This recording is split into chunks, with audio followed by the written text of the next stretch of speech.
टिकटों के उलटफेर पर बसपा की नजर, मायावती को दी गई दावेदारों की सूची। लोकसभा चुनाव की तैयारियों में जुटे राजनीतिक दलों में टिकट बंटवारे को लेकर हो रहे उलटफेर पर बसपा की नजर है। चुनाव में सबसे पहले प्रत्याशियों के नाम की घोषणा करने वाली बसपा इसी वजह से इस बार संभल कर कदम बढ़ा रही है। पिछले चुनाव में सपा से गठबंधन से आधी से ज्यादा सीटों पर उसने अपने प्रत्याशी नहीं उतारे थे, जिससे इस बार पार्टी को नए सिरे से उन सीटों पर प्रत्याशी चयन के लिए मेहनत करनी पड़ रही है। बसपा सुप्रीमो मायावती प्रत्याशियों के चयन के लिए रोजाना मंडल और सेक्टर प्रभारियों के साथ बैठक कर रही है।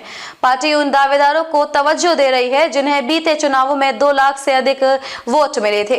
जिन सीटों पर ऐसे प्रत्याशी नहीं मिल रहे हैं, वहां पार्टी अपने जोनल कोऑर्डिनेटर को ही टिकट देने की रणनीति अपना सकती है। सूत्रों की माने तो बसपा सुप्रीमो को अब तक अधिकतर दावेदारों की सूची पार्टी पदाधिकारियों ने सौंप दी है, जिस पर मंथन चल रहा है। इन प्रत्याशियों के नाम पर अगले सप्ताह तक मोहर लगने की उम्मीद है। बसपा के बिना अधूरा है गठबंधन। सपा कांग्रेस गठबंधन को लेकर फिर से सवाल उठने लगे हैं। दोनों दलों के लोगों का मानना है कि बिना बसपा के गठबंधन के यूपी फतेह करना आसान नहीं है। कांग्रेस के कुछ नेता सिर्फ 17 सीटें मिलने से संतुष्ट नहीं हैं।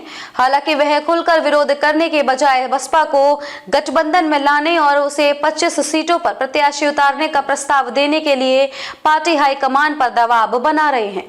बागियों ने भी बनाई दूरी। अकेले लोकसभा चुनाव लड़ने का ऐलान कर चुकी बसपा के सामने एक मुश्किल यह भी है कि अब तक किसी भी छोटे दल ने उसके साथ गठबंधन की पहल नहीं की है। अन्य दलों के बागी नेता भी बसपा में आने से कतरा रहे हैं। बसपा की नजरें उन नेताओं पर भी हैं जिन्हें सपा, कांग्रेस और भाजपा ने टिकट नहीं दिया है। यदि ये नेता बगावती रुख अपनाकर बसपा से संपर्क साधते हैं तो उनके साथ बसपा की राह भी कुछ आसान हो सकती है। पिछली बार 22 मार्च को जारी हुई थी पहली सूची। पिछले लोकसभा चुनाव में सपा से गठबंधन के बाद बसपा ने 22 मार्च 2019 को पहली अपनी सूची जारी कर दी थी, जिसमें पश्चिमी उत्तर प्रदेश की 11 सीटों पर प्रत्याशियों के नाम की घोषणा की गई थी।